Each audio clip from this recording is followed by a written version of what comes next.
Hola, ¿qué tal? Muy buenos días. ¿Se escucha bien? Bueno, pues muy buenos días a todos. Les damos la bienvenida a este seminario en línea que emitimos en el marco de esta cuarentena, que bueno, espero estén todos con muy buena salud, que le estén pasando de la mejor manera. El día de hoy vamos a presentar al doctor Fernando Núñez Useche con la conferencia que se llama Ejemplo del cambio climático en el pasado, casos del Cretácico. Vamos a leer una brevísima semblanza del doctor Fernando Núñez. El doctor Fernando Núñez Useche es investigador del Instituto de Geología. Su área de investigación se basa en el estudio de secuencias sedimentarias carbonatadas y enriquecidas en materia orgánica, principalmente del Mesozoico, depositadas durante lapsos de tiempo en los que ocurrieron episodios de cambio global acelerado. Mediante el estudio de campos de los rasgos estratigráficos y sedimentológicos y de laboratorio de las características petrográficas texturales, paleontológicas y geoquímicas, composición minera y química elemental, isótopos de carbono y oxígeno. Descifra las condiciones paleoambientales de depósito de dichas secuencias y discierne entre los mecanismos locales, regionales y globales que le dieron lugar. Utiliza también métodos bioestratigráficos y geocronológicos para fechar estas secuencias y correlacionarlas con los depósitos de otras cuencas sedimentarias. También realiza investigación en la cuenca de Guaymas, del Golfo de California, donde se interesa en la interacción sedimento-agua, especialmente en zonas de actividad hidrotermal submarina. Bueno, le damos la bienvenida a Fernando y te agradecemos que nos estés dando este seminario.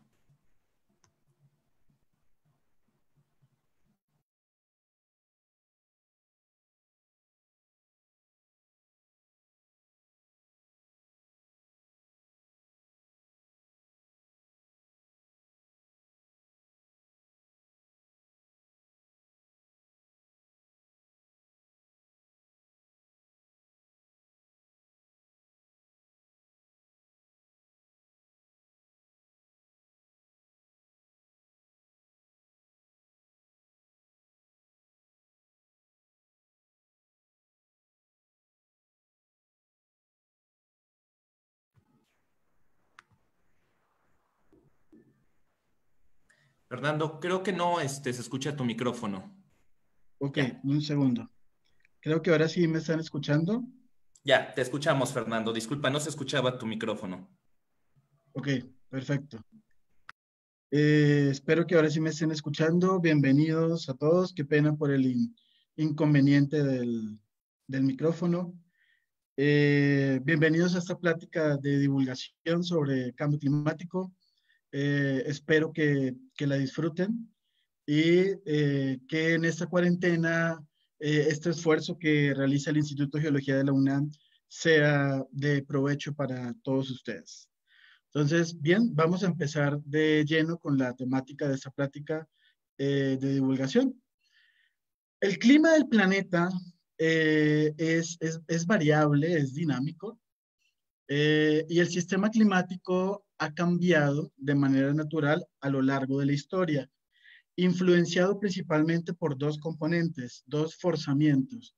Uno de ellos es la radiación solar, misma que ha variado a lo largo del tiempo geológico en función de la posición de la Tierra respecto al Sol, debido a todos los movimientos que realiza la Tierra, pero también las erupciones volcánicas han jugado un papel fundamental, al igual que la radiación solar, en el control del clima a lo largo de la historia geológica del planeta.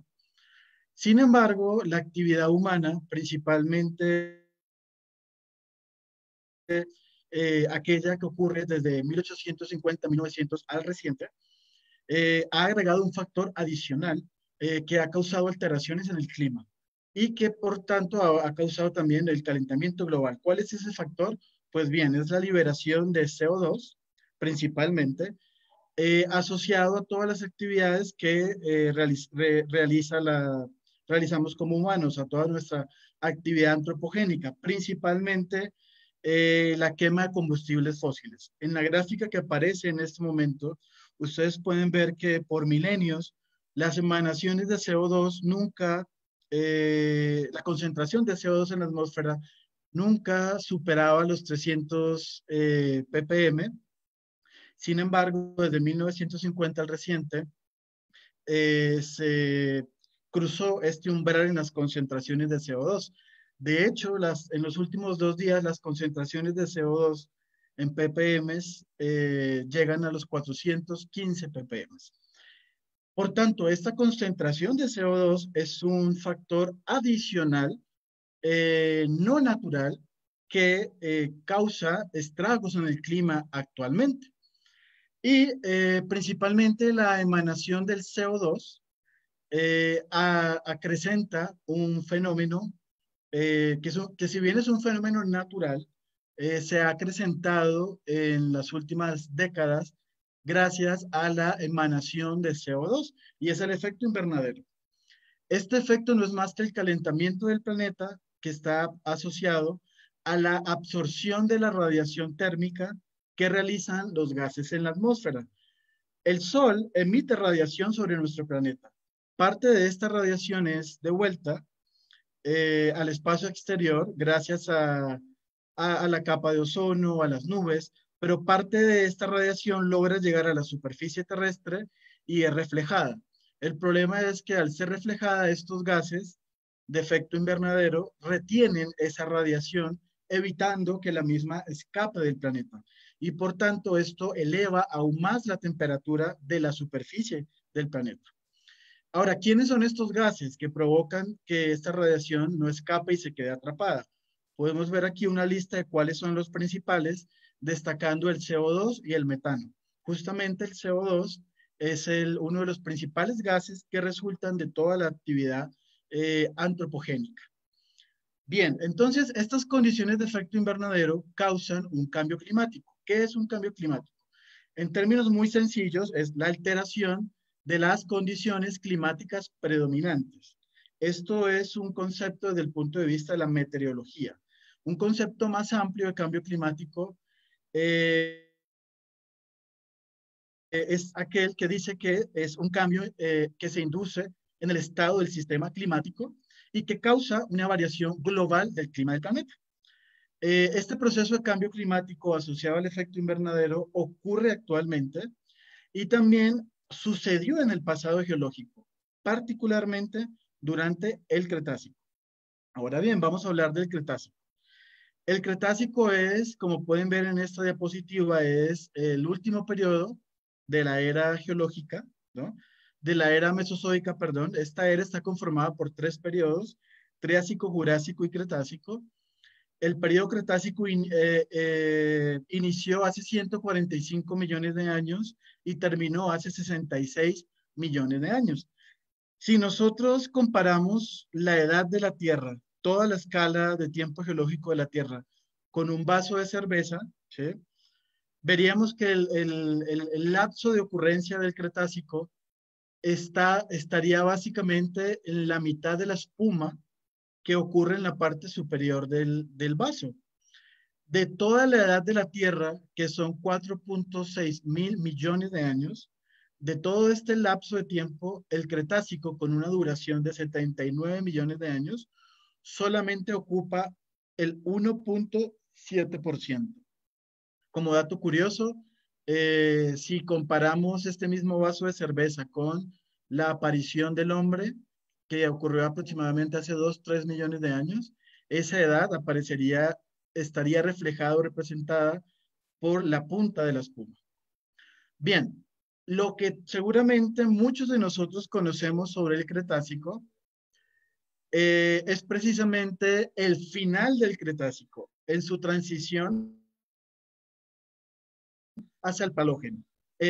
Hace 66 millones de años, en el final del Cretácico, ocurrió el impacto de un meteorito que ocurrió justo en la península de Yucatán, ¿sí?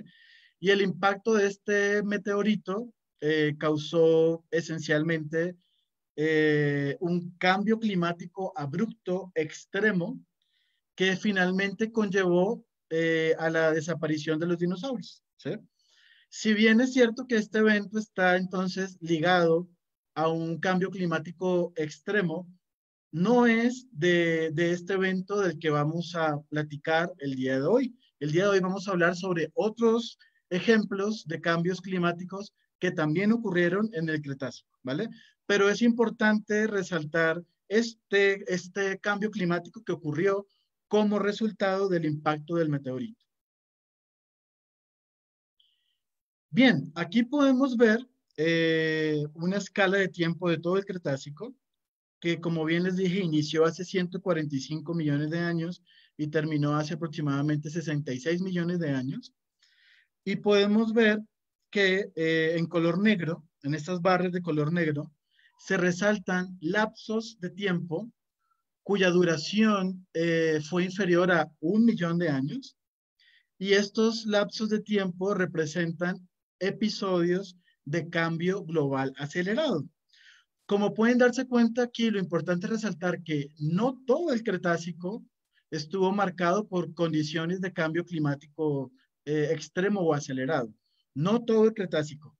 Esos cambios globales, climáticos globales, solamente se asocian a estos periodos marcados en color negro y que tuvieron una duración de aproximadamente 1 millón de años, ¿vale? Y durante cada uno de estos intervalos en color negro,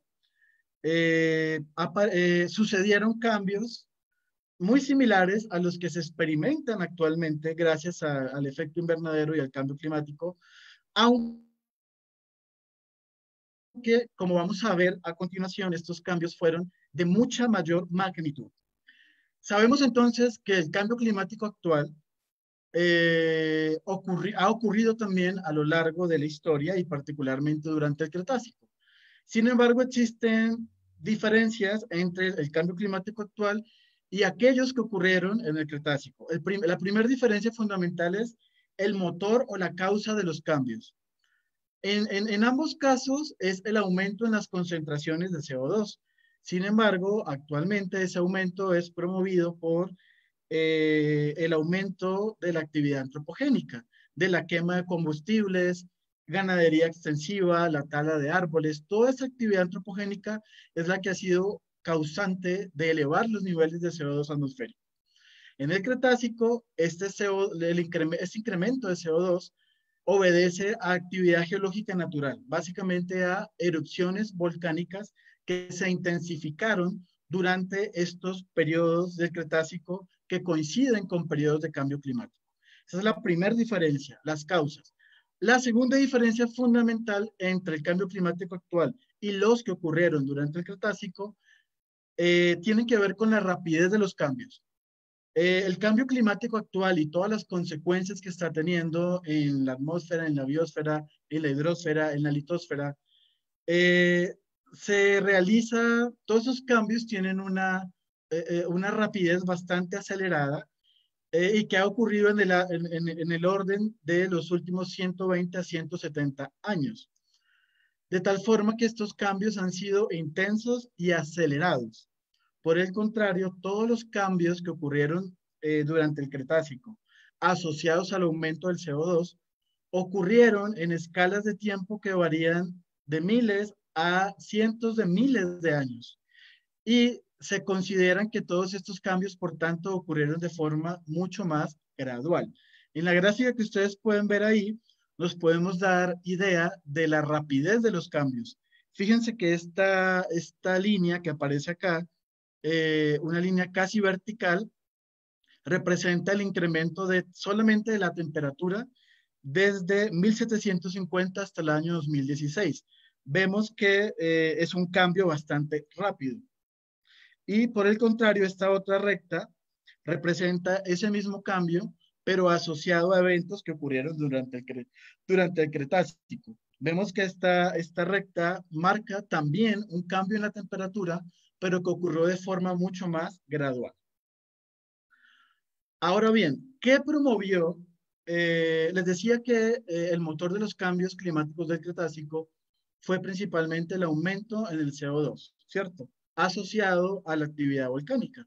Ahora, ¿qué fue lo que promovió que durante el Cretácico la actividad volcánica se incrementara de forma tan dramática? Pues bien, resulta que el supercontinente Pangea, que es el último supercontinente que ha existido en la Tierra. Este supercontinente, ustedes lo pueden ver aquí en la imagen, de hecho, ¿no? Empezó a romperse, empezó a fragmentarse hace aproximadamente 200 millones de años. Esto es aproximadamente a finales del Triásico, inicios del Jurásico, ¿sí? Eh, y empezó entonces a romperse, como lo pueden ver en esta animación, ¿sí?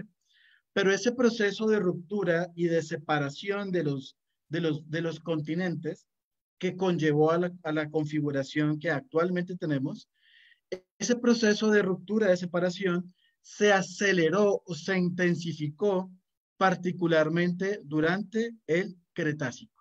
¿De acuerdo?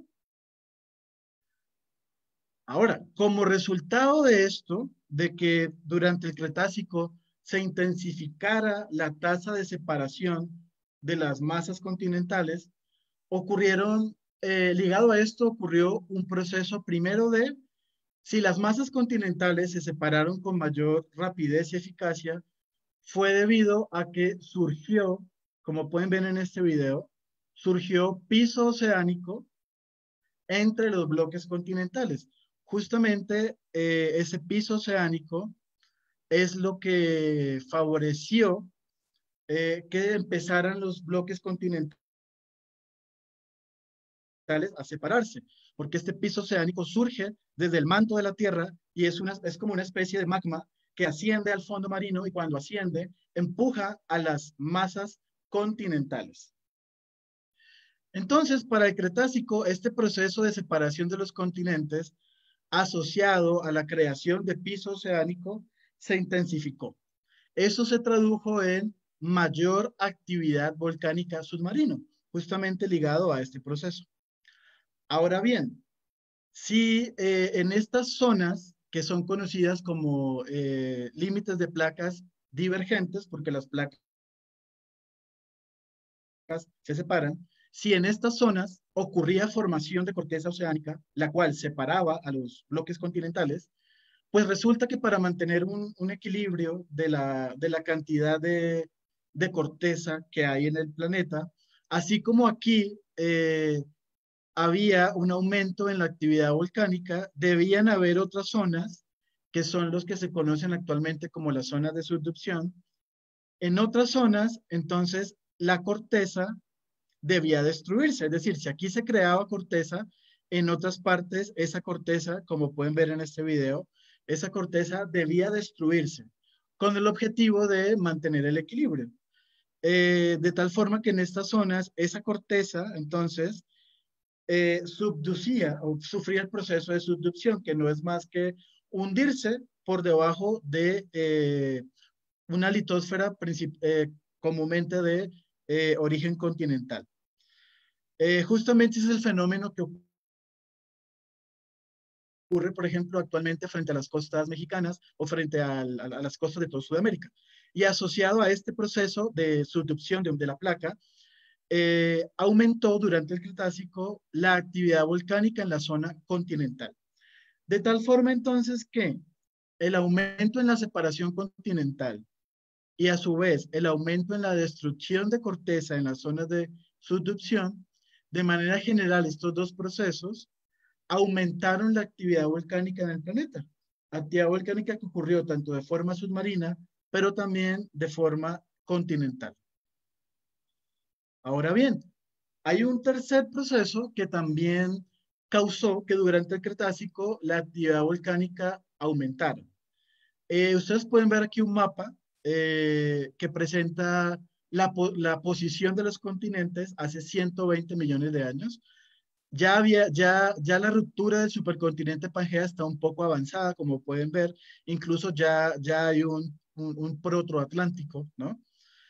Y resulta que para ese tiempo también aumentó la cantidad de plumas de magma. Estas plumas comúnmente provienen del interior de la Tierra, más exactamente, o en la mayoría de los casos se acepta que provienen del límite manto-núcleo, ¿sí? Y estas plumas de material caliente ascendieron, atravesaron todo el manto, atravesaron la corteza terrestre y afloraron en el fondo oceánico, principalmente en la zona del Pacífico. Una vez afloraron y llegaron al fondo marino, todo este material magmático se solidificó y causó la formación, como pueden ver en estos circulitos en color negro, de extensas, se denominan mesetas, ¿sí? Extensas mesetas de magma ya solidificado que quedó emplazado, quedó formado en el fondo marino. La formación de estas mesetas asociadas a estas plumas, ¿sí? Por supuesto que también aumentó la actividad volcánica submarina, ¿sí? Le repetía que este fenómeno de la formación de estas mesetas ocurrió principalmente en el Pacífico, como pueden ver acá. Acá tenemos varias de estas mesetas. También aquí, frente a las costas de Colombia, se formó una de estas grandes mesetas. Y en el Océano Índico, como pueden ver acá, también se formó otra de estas mesetas. Claro, se formaron en distintos lapsos de tiempo durante el Cretácico, ¿vale? Esto es un fenómeno muy similar al que ocurre, por ejemplo, actualmente en Hawái. Las islas de Hawái son el resultado de un fenómeno muy similar, en donde estas plumas de material caliente atraviesan la corteza, afloran, y en el caso de Hawái dio lugar a estas islas, ¿no? Para que tengan una idea solamente de la magnitud de estos procesos, una de las mesetas más grandes que se formó hace 120 millones de años es la meseta que estoy señalando aquí en este momento, la meseta de Ontonjawa. Tiene una extensión territorial, como pueden ver acá, que es muy similar a la extensión territorial de la masa continental de México, ¿de acuerdo? Solo para que tengan una idea de las dimensiones de estas mesetas. Entonces les decía que la formación de estas mesetas, o también llamadas provincias ígneas, fue un tercer factor que durante el Cretácico aumentó la actividad volcánica. ¿Bien? Entonces, en consecuencia, el aumento de la actividad volcánica en el Cretácico, tanto a nivel submarino como continental, incrementó los niveles de CO2, que como ya mencionamos es uno de los principales gases de efecto invernadero, pero también aumentó los niveles de vapor de agua, ¿sí? Y de dióxido de azufre. Y en menor proporción aportó también otros materiales que salieron disparados tanto a la atmósfera como al océano, ¿vale? Por ejemplo, la formación de la provincia ígnea de Ontonjawa, la que les mencioné en la diapositiva anterior, que tiene una extensión aproximadamente igual a la de México, solamente la formación de esta provincia liberó cerca de 10.000 gigatoneladas de CO2. Para que tengan una referencia, aproximadamente anualmente la emisión de actividades humanas produce 27 gigatoneladas de CO2, y la respiración humana, que nosotros también liberamos CO2, si sumamos toda la emisión que provocamos los humanos, esta emisión anualmente es de 2.4 gigatoneladas. Para el Cretácico, los niveles de CO2 llegaron a estar hasta 4.800 ppm, esto es casi entre 4 y 12 veces los niveles actuales. Si ustedes recuerdan, cuando iniciamos la plática les mencioné que hace tan solo 2 días atrás los niveles de CO2 eran de 415 ppm. Algunas estimaciones calculan que para el Cretácico estos niveles llegaron a los 4.800 ppm, ¿de acuerdo? Por supuesto, entonces, que estos altísimos niveles de CO2 causaron un impacto muy significativo en la atmósfera, en la hidrosfera, en la litosfera, y también impactos directos en la biosfera del planeta, que son de los cuales en este momento voy a empezar a hablar. Voy a hablar de cómo ocurrieron estos cambios en el Cretácico, pero también voy a hacer constantes referencias a cómo están ocurriendo estos cambios eh, en el marco del cambio climático actual, ¿de acuerdo? Entonces vamos a hablar del aumento de temperatura, de acidificación y eutrofización de los océanos, de aumento del nivel del mar, de condiciones climáticas extremas, y por último, como quinto, de extinciones y pérdida de biodiversidad. Entonces vamos a entrar en materia con el primer punto, aumento de la temperatura. Desde 1850 a 1900 a la actualidad, se calcula que a la atmósfera se han liberado cerca de 40 gigatoneladas de CO2. Esto en aproximadamente 100 años, lo cual ha provocado que la temperatura en este mismo lapso de tiempo haya aumentado aproximadamente 1 grado centígrado. Entonces, 1 grado centígrado en 100 años, ¿de acuerdo? ¿Cuál es el escenario que ocurría durante el Cretácico? Pues bien, estos 30-40 gigatoneladas que la actividad humana ha liberado en 100 años, durante el Cretácico, la actividad geológica natural, la erupción de los volcanes, liberó esa misma cantidad, pero en escalas de miles de decenas de miles a decenas de miles de años, ¿de acuerdo? Lo cual causó que la temperatura también se elevara, pero el grado centígrado que nosotros hemos aumentado en 100 años, ese grado centígrado durante el Cretácico aumentó en escala de miles de años a decenas de miles de años, ¿de acuerdo? Esto causó un aumento de la temperatura drástica. Actualmente la temperatura de la superficie marina promedio oscila entre 26 y 28 grados centígrados. Pero para el Cretácico se calcula que la temperatura de la superficie marina llegó a estar hasta 42 grados centígrados, ¿de acuerdo? Con un promedio entre 30 y 34 para las zonas polares, perdón, tropicales, y entre 30 y 32 para las zonas polares. Entonces, en general, la temperatura del planeta fue mucho mayor. La principal diferencia radica en que esta temperatura aumentó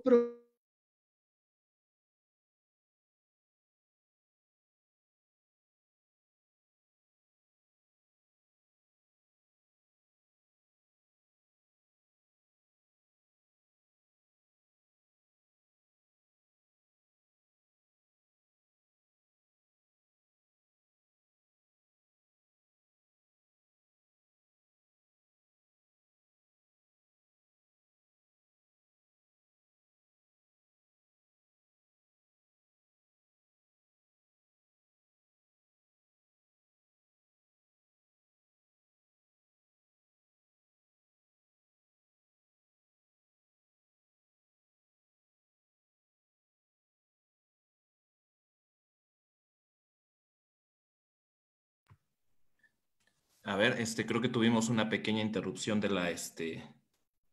la transmisión. Sí, un segundo. Estamos viendo qué es lo que pasó.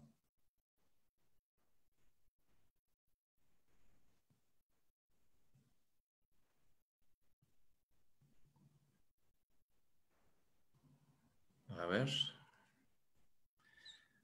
Un segundo. Vamos a continuar con la transmisión.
Sí, continuamos con la transmisión. Una disculpa, tuvimos un pequeño problema con el internet del doctor Fernando, pero ya estamos de regreso. Les agradecemos su paciencia. Ok, hola a todos. Una disculpa por lo ocurrido.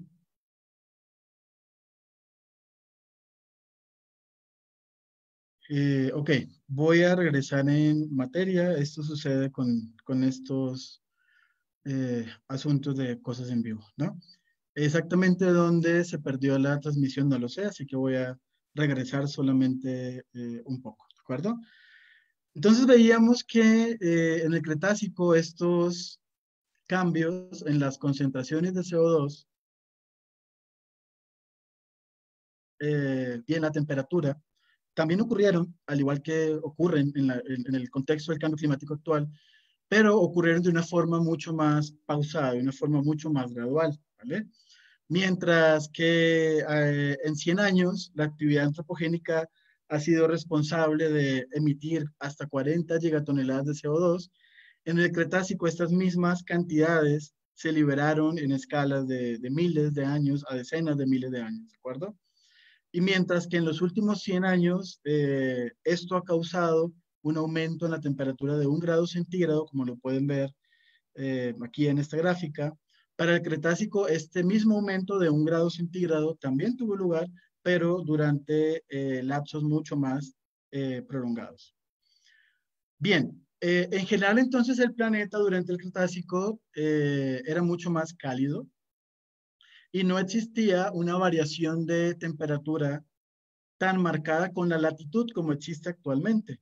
En esta gráfica podemos ver, por ejemplo, que las zonas ecuatoriales actualmente son las zonas que experimentan las mayores temperaturas y a medida que nos movemos hacia los polos, ¿no? En general hay una disminución de la temperatura. Esta variación actualmente es de aproximadamente 0,4 grados centígrados por cada grado de latitud. Sin embargo, la gran concentración de CO2 durante el Cretácico y que promovió un clima cálido generalizado, provocó que este gradiente latitudinal de la temperatura para el Cretácico fuera muy débil. De hecho, pueden ver aquí la curva, ¿no? Y podemos ver que indistintamente de la latitud en la que estuviéramos ubicados durante el Cretácico, lo que ocurría es que el rango de variación de temperatura era bastante pequeño. Y de hecho se calcula que esta variación de temperatura con la latitud fue de aproximadamente 0,1 grados centígrados por cada grado de latitud, ¿de acuerdo? Entonces, en general, esto causó a su vez la ausencia de cubiertas de hielo en los polos. Ustedes pueden ver aquí en esta gráfica, en este mapa, perdón, según la NASA, cómo es la cubierta de hielo para inicios de este año, ¿no? Y esta cubierta de hielo que existe en los polos, pues obedece a que existe un fuerte gradiente de temperatura con la latitud actualmente. Claro que se ha ido debilitando progresivamente con el aumento de la temperatura actual. Sin embargo, durante el Cretácico no existieron, durante ciertos lapsos, no existió cubiertas de hielo en los polos. ¿Cómo se sabe esto? Pues porque se han estudiado rocas que se depositaron en las zonas polares y en estas rocas se ha encontrado restos fósiles de plantas que son típicas de bosques de coníferas. Y estos bosques de coníferas son más bien típicos actualmente son típicos de climas relativamente templados, con temperaturas entre 25 y 30 grados centígrados. Entonces, se presume que un escenario como este era el que predominaba en las zonas polares durante ciertos momentos del Cretácico y que no existían entonces cubiertas de hielo.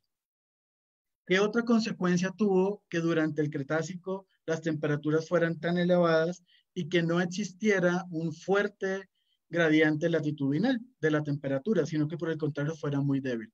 Pues bien, actualmente, gracias a este contraste que existe de temperatura con la latitud, esto da lugar a una circulación oceánica que se llama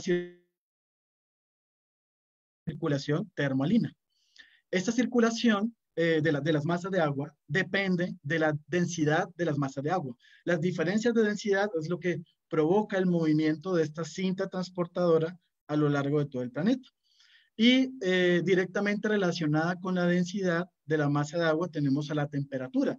Por tanto, la diferencia de temperatura que existe actualmente de las masas de agua según la latitud provoca a su vez diferencias de densidades, lo que garantiza que esta cinta transportadora, que esta circulación ocurra de forma efectiva.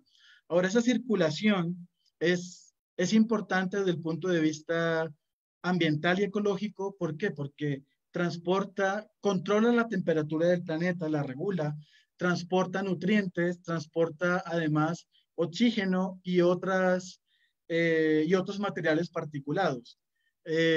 Un pequeño chiste, transporta incluso a tortugas. Si se vieron buscando a Nemo, pudieron ver que el papá de Nemo, cuando lo busca, viaja en una de estas corrientes, en la corriente australiana, para ser más exactamente.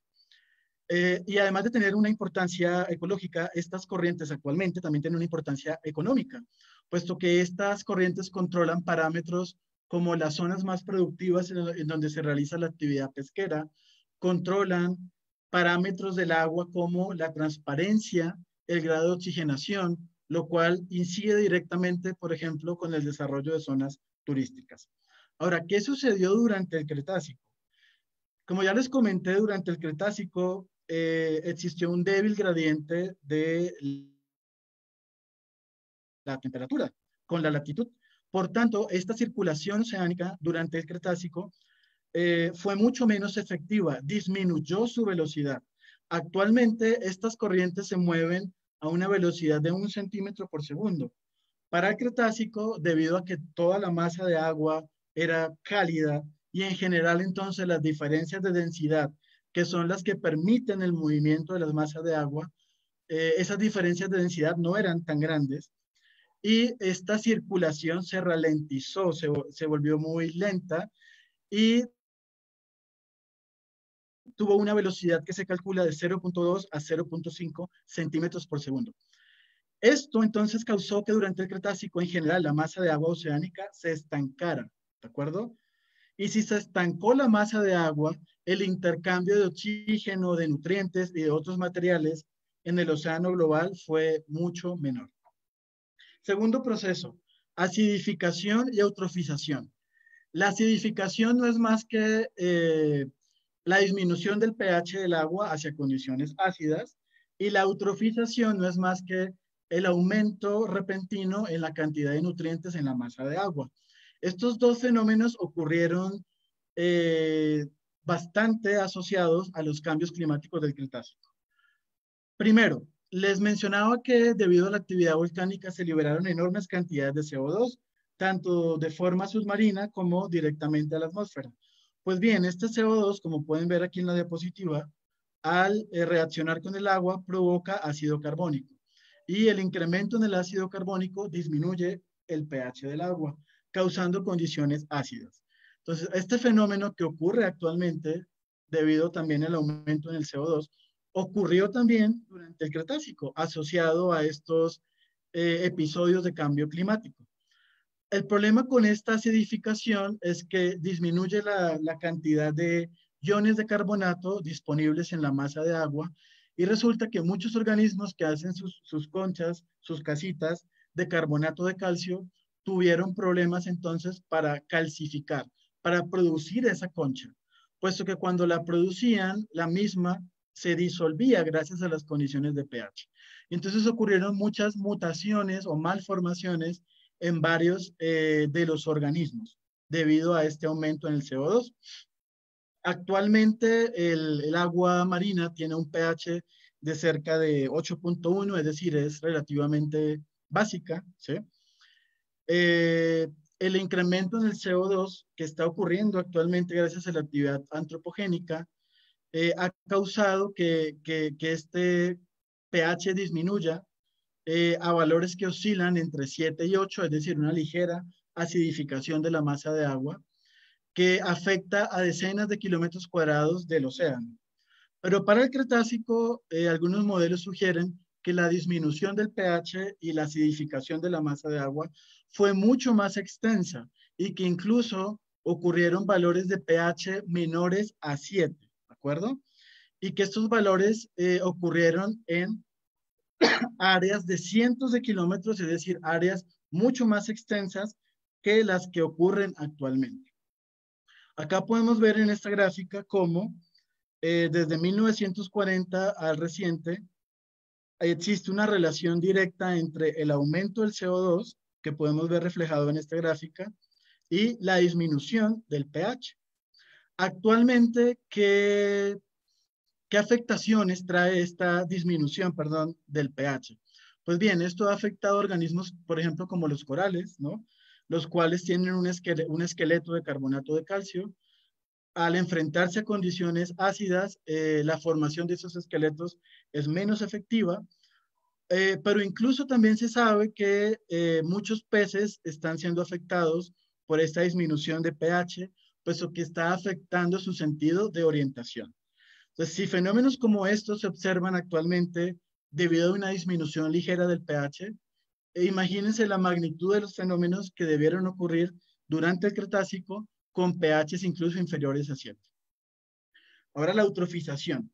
Les decía que la eutrofización no es más que el aumento repentino en nutrientes de la masa de agua superficial y que por tanto provoca un aumento incontrolable o un aumento, perdón, exacerbado de la cantidad de fitoplancton. El fitoplancton no son más que los organismos microscópicos que se encuentran dispersos en la masa de agua y que tienen la capacidad de realizar actividad fotosintética. Podemos ver aquí la reacción química que expresa la fotosíntesis, ¿no? Y ese es un proceso que depende de la disponibilidad de luz solar, de la disponibilidad de CO2 y de nutrientes. Resulta que durante el Cretácico, como ya les mencioné, las concentraciones de CO2 fueron muy altas, tanto el CO2 atmosférico como el CO2 disuelto en el agua de mar, pero también durante el Cretácico los niveles nutricionales en la masa de agua, la cantidad de nutrientes como fósforo, nitrógeno, hierro o todos los elementos químicos que están representados acá, la cantidad de nutrientes también fue muy alta. ¿Debido a qué? A dos procesos. La actividad volcánica submarina, además de liberar enormes cantidades de CO2, también esta actividad magmática en el fondo marino liberó enormes cantidades de nutrientes que fueron inyectados a la masa de agua y en general elevaron la cantidad de nutrientes disponibles en el océano global. Pero también ocurrió otro proceso.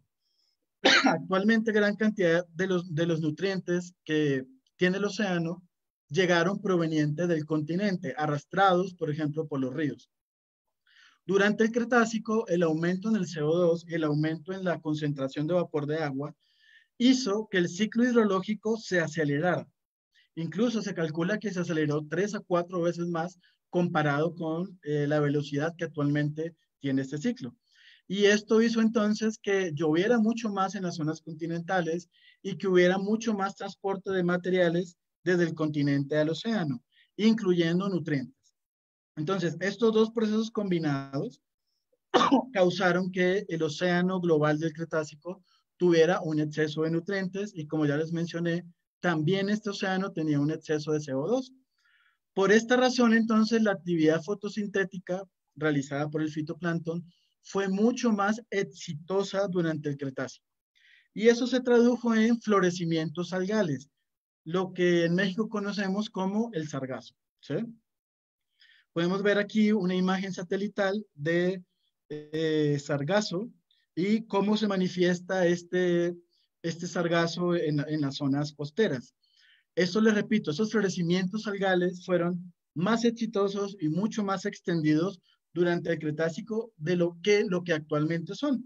Incluso aquí podemos ver un mapa en el que se representan las zonas con florecimientos algales actuales principalmente, y podemos ver en la parte inferior un mapa donde se calcula cuáles eran las zonas de hace 120 millones de años, por ejemplo, en donde ocurría principalmente el florecimiento de estas comunidades algales gracias al exceso de CO2 y nutrientes. Podemos ver en ambos casos que en general la mayoría de las zonas se concentran en las zonas costeras y en las zonas ecuatoriales. Sin embargo, los cinturones de florecimientos algales durante el Cretácico fueron mucho más extensos en el océano abierto. Actualmente se sabe que estas zonas de florecimientos algales producen liberación de metales que son tóxicos y además consumen oxígeno de la masa de agua y terminan produciendo zonas muertas del océano. Pues el hecho de que durante el Cretácico esos florecimientos tuvieran una distribución mucho más amplia, causó también que estas zonas muertas del océano fueran mucho más amplias de lo que actualmente lo son. Tercer aspecto, aumento del nivel del mar. Como resultado de este clima cálido y de la ausencia de hielo en los polos, y también el clima cálido provocó expansión térmica de la masa de agua, también como resultado de toda esta actividad volcánica submarina, el fondo marino creó un relieve positivo. Y en menor medida, como resultado de que el ciclo hidrológico se aceleró y llovió más, estos tres procesos en conjunto causaron que el nivel del mar se elevara. Incluso llegó a estar hasta 200 metros por encima del nivel actual. Esto ocurrió aproximadamente hace 93 millones de años, es cuando el nivel del mar ha estado más alto en los últimos 200 millones de años. Pueden ver una gráfica aproximadamente de cómo era la distribución de las áreas marinas para este entonces. Y es claro entonces que gran parte de las zonas costeras e incluso del interior de los continentes estuvieron inundados. De hecho, se calcula que cerca del 20% de las áreas costeras actuales estuvieron inundados. Ok, entonces podemos ver aquí en esta gráfica cómo el nivel del mar ha aumentado a lo largo del tiempo geológico desde el Cámbrico hasta el reciente, y podemos ver aquí que para el Cretácico tenemos uno de los niveles más altos en los últimos 250 millones de años. Actualmente el nivel del mar también está aumentando gracias al deshielo que sufren los polos, pero hay una diferencia fundamental en la rapidez de este aumento. Para el Cretácico, cada 100 años ocurrió un aumento de 1 milímetro del nivel del mar. Sin embargo, desde 1993 hasta el 2019, en ese mismo lapso, es decir, en 100 años, ha ocurrido un aumento de 260 a 290 milímetros. Y se calcula que para el año 2100, si continúan las emanaciones de CO2, este aumento también en 100 años será de podría llegar hasta 980 milímetros, ¿de acuerdo? Entonces, sí ocurrió un aumento del nivel del mar, un aumento muchísimo más que el que está ocurriendo actualmente, ¿sí? Hasta 200 metros por encima del nivel del mar, pero la magnitud de los aumentos, como pueden ver en esta diapositiva, son marcadamente diferentes y tienen distintos órdenes de magnitud. Cuarto, factor del cual les quiero hablar, condiciones climáticas extremas.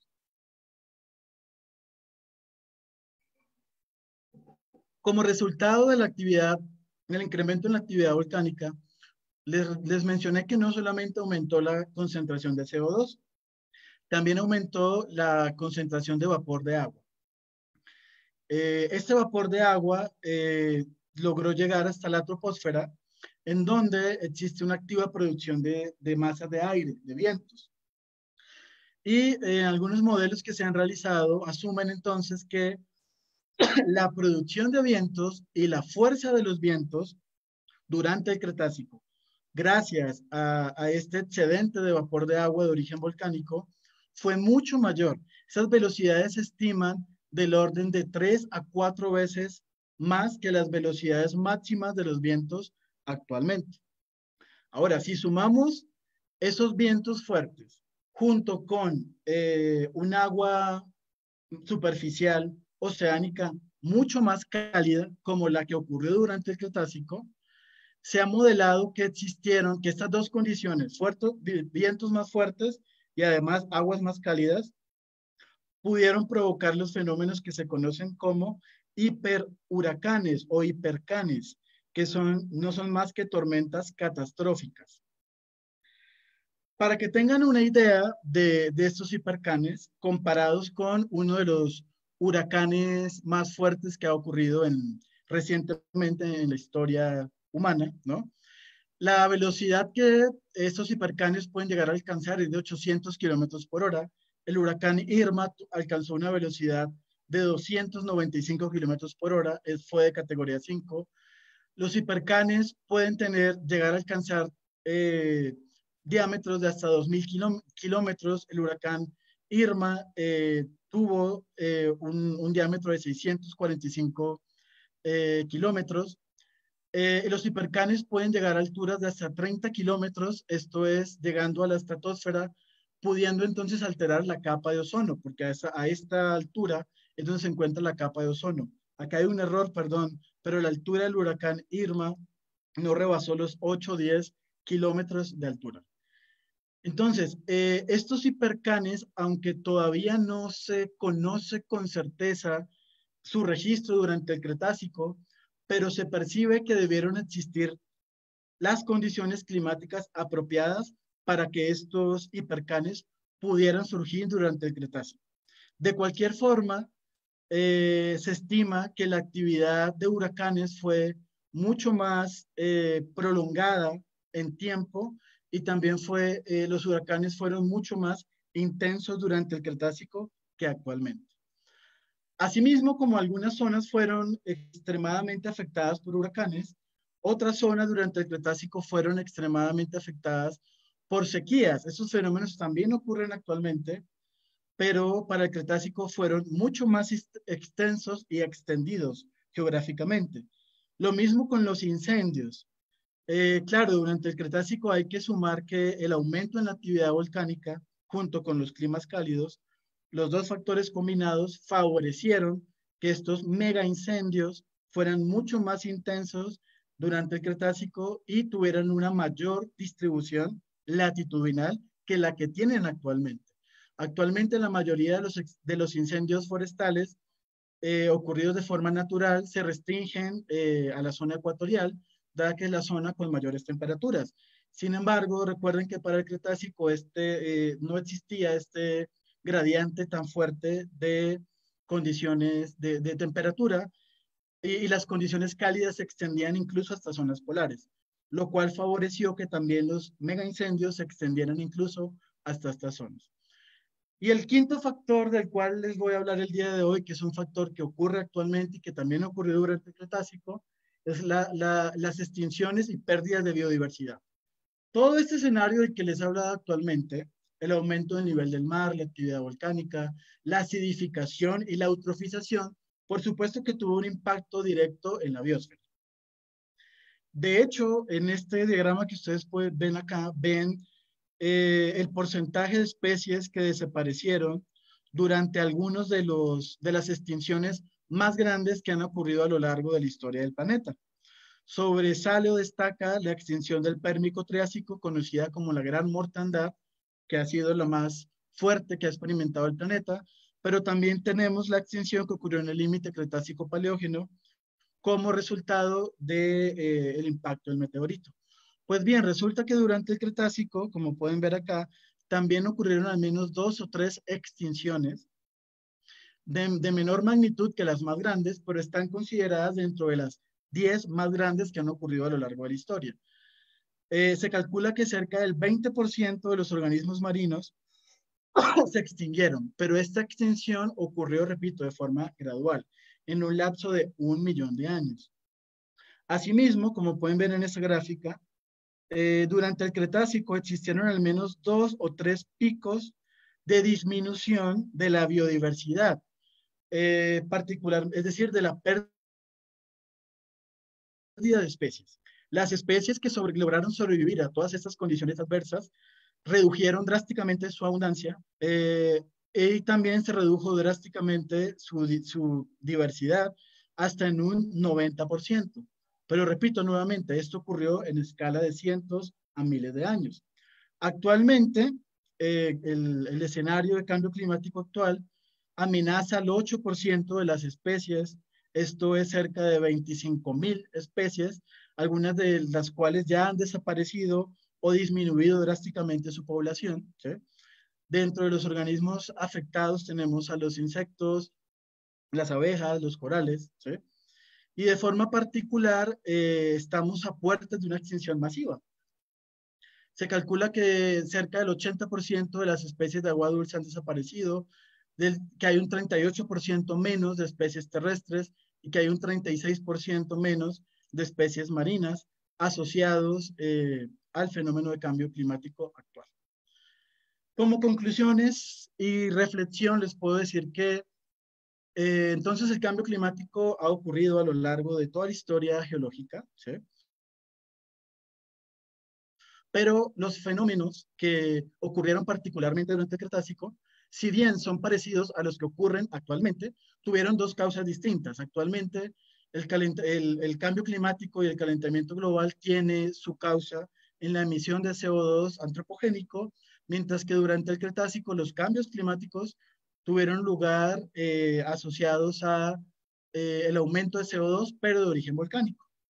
Mientras los cambios que ocurrieron durante el Cretácico tuvieron lugar de forma paulatina, gradual y en escalas de miles a cientos de miles de años, los cambios actuales que experimenta el planeta asociados al cambio climático están ocurriendo en escalas de décadas. Los cambios ocurridos durante el Cretácico son, por tanto, un análogo de los cambios climáticos o oceanográficos que actualmente experimentamos. De hecho, se calcula que si las emanaciones de CO2 continúan sin ningún control al ritmo actual, para el año 2100, las concentraciones de CO2 podrían llegar a niveles muy parecidos a los que ocurrieron durante el Cretácico. Y por tanto, el escenario que esperaríamos sería tan catastrófico como el que ya ocurrió durante el Cretácico.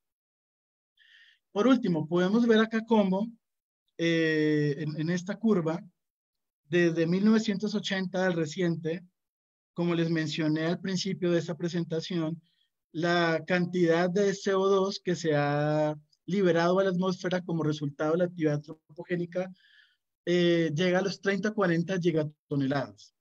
Estas curvas que ustedes ven acá son distintos escenarios que se han modelado sí, y además asociados con los aumentos de temperatura. Si continúa la emanación de CO2 sin ningún control, ¿sí? Esta sería la curva de crecimiento de esas emanaciones de CO2 y veríamos que el incremento en la temperatura podría llegar a ser del orden de los 4 a los 6 grados centígrados, lo cual sería catastrófico. Por lo tanto, esta es una curva que nosotros también debemos aplanar, así como estamos ahora tratando de aplanar la curva de contagios del coronavirus. Esa es una curva de la cual también puede depender nuestra supervivencia y es nuestro compromiso aplanar la misma. Muchas gracias.